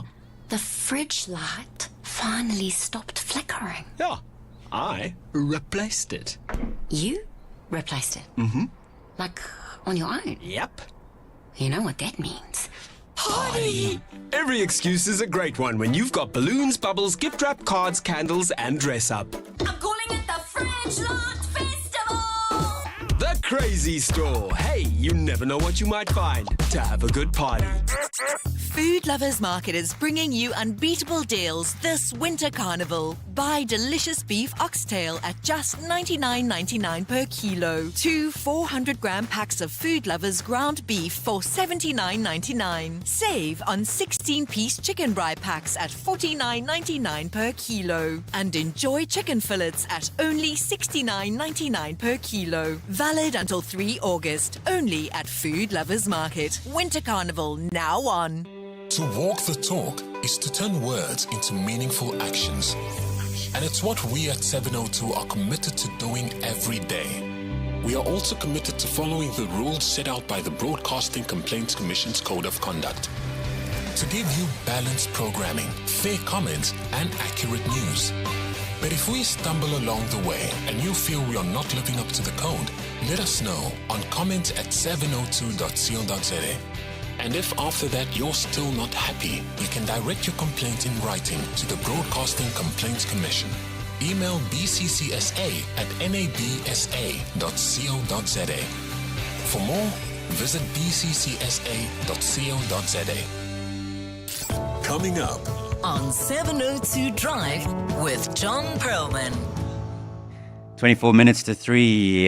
Joining us in studio now is John Perlman to tell us what's coming up on the show. John, we've been talking about the story with renting a car at Europcar and some issues with Code 10 and Code 8 driver's licenses. And if they discover you have a Code 10, they put a surcharge onto your bill, which we've been talking about over the last half hour and will continue to do so now. But driver's license, have you got an 08 or a 10? No, just 08 is the regular sedan. Yeah. I mean, I would have thought if you've got a Code 10, you are more capable. Yeah, so that's what I thought. I would have thought you might get a discount.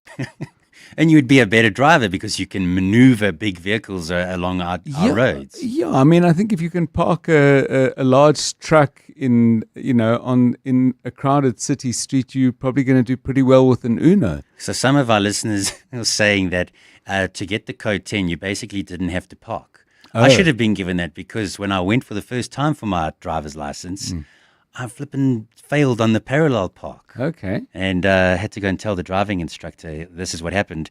But luckily he got me a test the very next day and then I got it.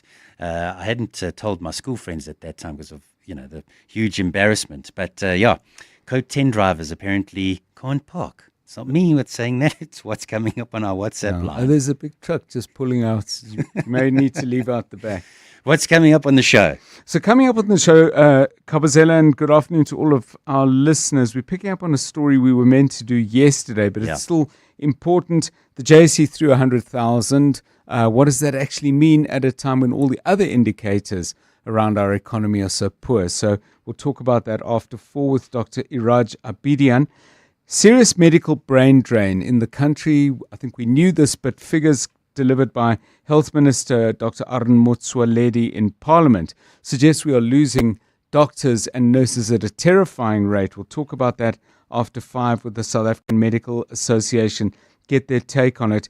Joburg is going to get a massive emissions study. University of Johannesburg and the city combining. They're putting devices in vehicles, thousands of them, I think, around the city. It's very interesting. They haven't started, but I'm very interested to know what they hope to get out of it and how that might inform policy, because this is a pretty dirty city in terms of air quality. Is this the first step in the right direction?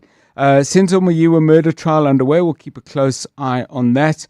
We're looking at how the city of Johannesburg is going to deal with the temporary suspension of Kenny Kunena. I think it's not entirely clear. Currently MMC for transport. And we're going to ask people this question. Jonathan, when you come up with good ideas at work, when you have, were you rewarded or were you ripped off? As in somebody stole that idea for themselves. Yeah, and presented it at a meeting and everyone said, John, great stuff. And sitting behind me, wishing they had, brought an axe to work is the person who came up with it. Not a real story, by the way, just to be clear. I've always found that if it's an idea that I'm presenting to a boss or somebody like that, send it on email so that you have proof that you actually came up with that idea. Yeah. Good All right, advice. that's John We'll see what Pillman our listeners come up with. driving you home this afternoon with so much more. Join us. Let's walk the talk. This is 702. So 702 is giving you a chance to win double tickets to Decorex Joburg. And I asked the question, how many levels will be there at the Decorex Joburg, which will be held at the Sandton Convention Centre? And I see our contestant has just dropped off the line. So we'll have to get them back. Are they there? No, they're not there. So we'll have to wait for them to come back. But in the meantime, let's take an ad break. And then we'll get that winner back and then continue our conversation with Wendy. And if you've got any issues, any consumer issues that you have been wanting to chat to Wendy about, you have tried to sort them out yourself, do give us a call, 011 883 0702 and 072 702 1702. Breaking news. SARS has enhanced the Personal Income Tax Return Form. It has simpler questions that adapt to your income and deductions based on your answers. Whether you're employed or self-employed, the digital form has built-in guidance and the option to save and finish later. Tax matters, so does your time. File with ease on e-filing or the SARS Mobi app today. Go to sars.gov.za. SARS, at your service. Ah, Shane, do you have a sore throat? The Andalex range of lozenges offers two options. At the first signs of an irritated, scratchy throat, use Andalex lozenges for dual-action, soothing relief. But for a painful, inflamed throat, use Andalex C lozenges for triple-action, pain relief. Andalex, SA's #1 choice for a sore mouth and throat. Andalex lozenges are available at all leading pharmacies and supermarkets. Just Andalex it. Psst. Hey, no longer feeling like the man you used to be? The man who has inside jokes with complete strangers. The fact is, 95% of men with low testosterone go untreated. Vitamin High Performance Supplements for men helps recharge energy, regain lean muscle, and reload performance. Available at all good pharmacies and vitalamin.co.za. Vitalamin. Don't get older. Get better. Two iconic South African acts, one unforgettable stage. Jeremy Loops and Ladysmith Black Mambazo present Echoes Between Us. Live at the Teatro at Monte Casino on 19 and 20 September. Experience this once-in-a-lifetime collaboration of rhythm, harmony, and heritage with these exclusive shows. Tickets on sale now from Web Tickets. Proudly supported by 702 and 947. 702. Nola knows. Nola knows. It's 17 minutes to 3, Kabazela, and we're chatting to Wendy Nola and our guest Lindalwa Shongwe, who brought this issue to our attention about hiring a car at Europcar. She has a code 10 driver's license, and Europcar basically charged her extra money because of that, because they, according to their research, are deemed a little bit higher risk than a code 08 driver's license. So Wendy, just before the news, you were speaking about approaching the insurance companies with regards to code 10 versus code 8 driver's licenses. Yeah, so I spoke to one insurance fundi about this, and she said no, as far as her business is concerned, and once she knows about, your license has to match the vehicle that you are insuring. So in other words, if you are wanting to insure a passenger car, they won't accept a code 10. They want you to have a code 8, which is really interesting. So I wanted to ask I don't know if we still have Lindelwa on the line or anyone else listening. She's still with us. us. You've got a code 10 back in the day. How does this affect your car insurance? Have you not had word since 2011 when the regulation apparently changed, was amended? Have they not got in touch with you about this? That's quite an interesting comment from the insurance company, because I've never had any issues at all with all the cars that I've driven. They've always been small sedan cars, and my insurance has covered me with no issues. I didn't feel like I was being overcharged because of the category of the license I have. So that's quite a new one as well. I appear to have opened a can of worms. I'm clearly going to have to investigate a bit further with the insurance industry. Only when I was compiling the prep for this afternoon's chat that I think, hold on, if it's all around risk, then that's where the insurance industry lives and dies. It's all about your premium is completely linked to your perceived risk. So, Yeah. are you penalized? You get a higher premium, just like you pay more if you're driving a car that's a very high risk for hijacking, for example. And then, I put some feelers out. I was like, no, you can't drive you've got to have a code 8 if you're driving a passenger car. Your code 11 is for those, for good reason, I suppose, because the parking requirements, the skill requirements were different. And certainly the things that most people fail on are the tests that for the code 10 you don't have to do. Yeah. I failed on my first time because of parallel parking. Oh, yeah. My daughter failed because she stalled when pulling off on the good old handbrake pull-off. Yes. So it makes a lot of sense. And, if you were told back in the day, look, you could still use this license to drive an ordinary passenger car, but hey, you got more chance of passing because you're not going to have to do all the tricky parking and handbrake pull-off and all that, then that's how it was put out there. But it's interesting that, for example, Europcar didn't want to be drawn on that. It's just like, we're not speculating, we're just telling you what our statistics say. So I'm definitely going to have to dig a bit deeper, but I think based on their own terms and conditions around having the code 10, and if you've had it for longer than 5 years, you won't be charged the surcharge.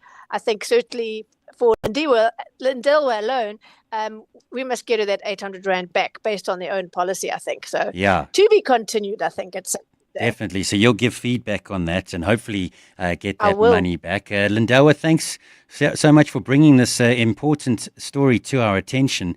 And of course, you know how to park brilliantly. All these people saying horrible things about the Code 10 driver's license. You know how to park. Hey? I reverse park, I parallel park, I do all of them. Oh, there you go. You need to teach me a thing or two about reverse parking. I'm terrible at it. But thank you so much for your time. Really, really appreciate that.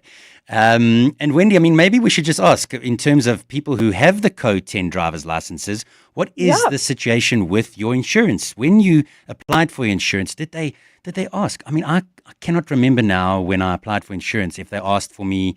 I'm sure they asked for the driver's license, but I can't remember if they asked, do you have a code 08 or code 10? For the life of me, it was a while ago. But if you have gone through the process recently, how did it work? Did you disclose that it was a code 10? And then what happened to the premiums? I'd love to hear how that works out at the end of the day. And then if you have any other issues that you want to chat to Wendy about, please give us a call. We've only got a couple of more minutes left with her, so it would be great to get your questions into Wendy to ask anything that's on your mind with regards to a consumer battle that you may be having. I see Lebo has given us a call from Rudaport. Good afternoon to you, Lebo. Hi, Kabazela, how are you? I'm very well, thank you, my brother. What's happening? Good, yes. No, man, and the problem is Wendy there. She's listening. You've got access to the Consumer Ninja. Go ahead. No, that's good. Yes, when are you? Good, and you? Good. Yeah, I'm having a problem. I just want you to assist me on the matter. I was involved in an accident, and then I took my car for repair, whereby the insurance takes it to that penalty tax.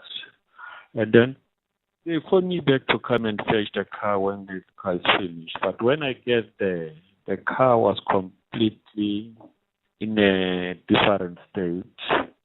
And then I immediately informed my insurance, no, I'm not happy with the condition of my car anymore. They asked me why. I told them that even the penalty car realized that. They said that we only do the penalty part. That one you are not sure. It could be part of the accident because of you are complaining about the engine part and all those things because it wasn't there before. And then I informed the insurance, and then they advised me to take the car to the dealer. I took the car to Hyundai. The Hyundai do assessment, and when they did the assessment, they confirmed that no, the problem could be caused by an accident. And then I sent the report back to the insurance to tell them now. Now the insurance assessor rejected that report. He says, no, how can the dealer said it's caused by the accident. I said, but my car was not in that condition. And then on top of that, my car was the fuel was half on the car when I took it there. Now the car was empty when I fetched it. So what happened to the fuel? And then they said, oh, this is the matter till today. And what upset me a lot is the third party who actually hit me, the insurance claim from them. But now they don't want to fix the problem on my car. And they didn't even pay back my deposit on top of that. So, a lot. Okay, Wendy, what are your thoughts on that one? All right, Lebo, that it was quite challenging because a lot of the words were dropping. It wasn't the greatest line. But from what I can gather, can I just ask you one question? What are they contending that's wrong with your car that you say was caused by the accident and they saying it wasn't? Lebo, also, just before we put you back, just maybe move around a little bit or adjust the phone because your line was very, very, very bad. So if you could do that for us. Yeah. No, I'm sorry, but I can hear you. Okay. So Wendy, just ask Lebo that question again. What is the dispute about? What issue are you saying was happened as a result of the accident, and they saying no, it wasn't part of the accident? The car is on the dashboard is displaying a engine pump, which means it looks like the petrol, the oil is getting finished or something wrong with the engine. But you check all those things, and also it's shaking. When you drive it, it's making a shake and a loud sound, which was not there before. And I informed them about those problems. Okay. Yeah. Okay. For me, the interesting part is that they said you must get it checked out by the manufacturer, one of the dealers, which you did, which confirmed that it was a part of the incident. It was the problem arose as a direct result of the accident, and now they're still saying no, it wasn't. So what is the point of that? They're only going to agree if anyway. What we can't go into the nitty-gritties on air because it's going to take a while. I'm going to ask that you please email me, Lebo, and with the details, your policy number, the dates of accident and follow-ups, and then I can approach the insurance company directly and see what I can get out of them, get them to justify this failure to deal with that accident damage. Okay. Great. Lebo, you'll speak to Pashida. She'll give you the details for Wendy, and then you can communicate with Wendy off air. Let's go to Yaku from Sandton. He's got an issue with insuring his son's bike. Good afternoon, Yaku. Go ahead. Hi, guys. So this is an interesting one. I bought a motorbike for my son, who's 20 years old, and he's got his learner's license. Now, I insured the motorbike, but my insurance company are unable to tell me if the bike is covered for insurance when he drives it with his learner's license, because he doesn't have a full license. So I asked them, how is he supposed to get experience driving on the road if he's not insured? And they can't answer that question. Okay. Wendy? That's a very good one. Yeah. Well, for me, that is a bit of a quandary, but also, so you're paying a premium for. Are they taking a premium from you, Yako? Yes, of course. Yes. So it's insured, but when he's driving it, it's insured because I have a motorbike license. The bike is on my name, but he's driving it. Okay. So it's a small little 125 scooter. They're taking the premium, but I'm trying to confirm when my son drives it, is the motorbike fully insured, and will they pay out if something happens? And he's got a learner's license, right? It's an interesting one because with a car situation, it means that you can drive, but with a licensed driver with you, for guidance, or if you should need whatever. On a 125, you can't have another person on that bike with you, right? It's for one person, or am I wrong? Yep. So how does the learner situation work then? Well, what's so funny here is that they've taken your money each month, but they cannot give you an answer if your son is properly insured if he drives it with a learner's license. That is so bizarre. Yeah, because I can tell you what would happen. if there was an accident or claim involving yours, they would just reject it, and you're trying to prevent that. So I would very much like to challenge them on this and get them to justify and get the full situation. Whilst they do that, regular driver, he's not regular. You aren't the regular driver. We're insuring you, so that's what they'll do. But let me get that on the record, Jaco. If you could email me with the insurance company's name and your policy number, it'll be an interesting one to investigate. Okay, all right. Thank you very much. Thanks, Jaco. Interesting one. So, Wendy, you'll follow up on that one. I'm interested to hear where and how that happens. That's a really, really interesting story. Insurance, hey? Sometimes you just got to love them to hate them, I suppose. But a really. Yeah. What I do know is that, a young guy of 19, whether you're driving a two-wheeler or a four-wheeler, you're considered absolute highest risk by any insurance company. Trust me, I know. I have a son who's 25. After that, it gets a bit cheaper. But what a lot of people do is the parents actually make the mistake of taking out the policy, and they put themselves as the regular driver to avoid a sky-high premium every month. And then when the actual regular driver, which is the child, has an accident, then the claims are repudiated. That is a very, very common scenario. But here, Jaco is trying to say, no, he's paying the premium, but he's paying the premium on his risk. And that's going to end in tears unless we clarify that and get it sorted out. But how's the son supposed to get experience if he can't drive the bike? Exactly. Maybe we're a bit out of time, but it would have been nice to hear from some listeners who are bikers who could explain that one to us. Yeah. I'm hoping there's anything on the WhatsApp line. Logically, the motorbike would be fully uninsured. Why? Because on a bike, you can't have a licensed driver, and the Road Act allows for learners to drive. Not sure if that really made sense. But Wens, you'll follow up on that one, and thank you for that. It's been great chatting to you, and as always, keep up the fight for the good old consumer, hey? Will do, always. Thanks, Wendy. Take it easy. That's Wendy Nola, our consumer ninja, chatting to us about the issue of the Code 10 and Code 08 driver's license and hiring a car at Europcar. Aquele. Aquele. Aquele. Aquela. Aquele. Aquili. Aquele. No matter how you say it, one thing's for sure. Aquele is South Africa's most loved water brand, refreshing you with pure natural spring water and delicious flavored sparkling drinks. From every sip to every smile, thank you, Mzansi, for making Aquele a part of your everyday moments. Aquele, spreading joy to South Africa naturally. Calling all golf pros. Hollywood Bets invites you to step onto the green. Tee up, take a swing, and enjoy glorious golf action from electrifying competitions and thrilling live tournaments. Get ready to conquer the fairway and chase epic fortunes. Ready to master the odds and experience your crowning moment? Bet now on all the excitement and prepare to make your hole-in-one shot to sensational success. T's and C's apply. Hollywood Sportsbook is a licensed betting operator. No persons under the age of 18 years are permitted to gamble. Winners know when to stop. South African Responsible Gambling Foundation toll-free counseling line 0800 006 008. The team's on a roll today. Let me focus on payroll.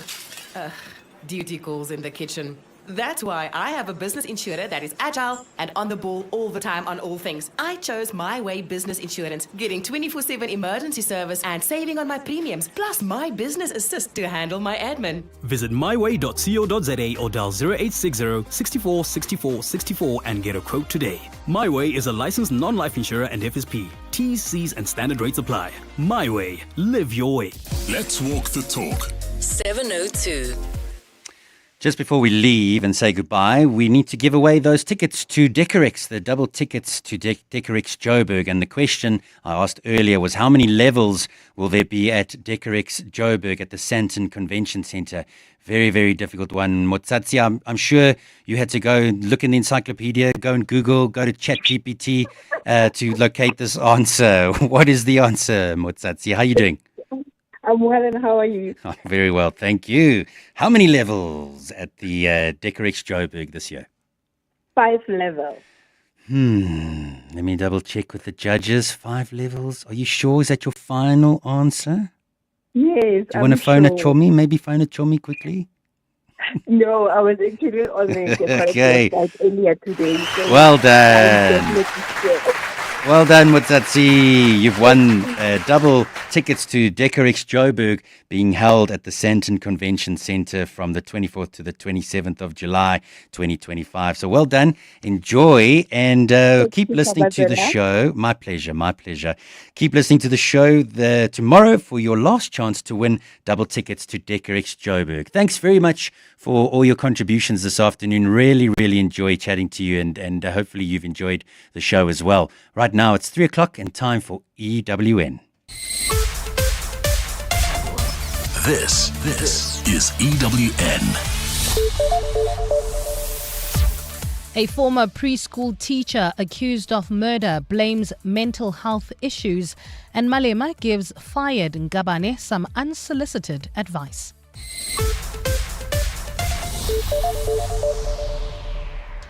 Good afternoon, I'm Bali Dlamini. A former preschool teacher accused of the rape and murder of a 4-year-old claims she suffered from a borderline